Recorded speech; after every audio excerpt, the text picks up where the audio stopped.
तर नमस्कार मित्रांनो, माझं नाव साईराज माने आणि हा माझा पहिला व्लॉग आहे. माझ्या या जर्नीची सुरुवात मी प्रभू रामचंद्र यांच्या चरणस्पर्शी भूमीतून म्हणजेच रामलिंग येथून करत आहे. रामलिंग हे धाराशिव जिल्ह्यातील येडशी येथे असून ते एक जैवविविधतेने संपन्न असलेले एकमेव अभयारण्य आणि पर्यटन स्थळ आहे.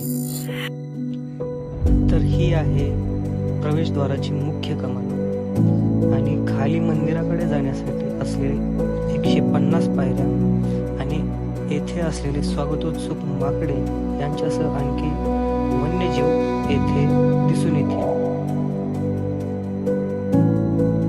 येथील प्रमुख आकर्षण म्हणजे येथे असलेला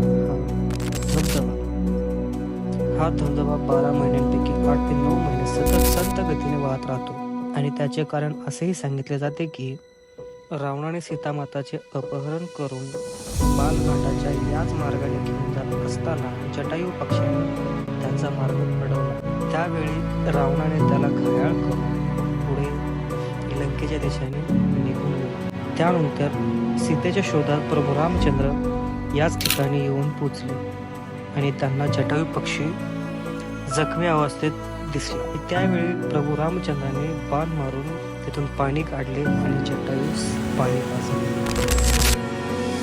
रामलिंग मंदिर पाहण्याचा उत्तम कालावधी म्हणजे जून ते ऑक्टोबर महिना. आशा करतो तुम्हाला ही माहिती आणि हा व्हिडिओ आवडला असेल. पुन्हा परत भेटूया पुढच्या ब्लॉगमध्ये.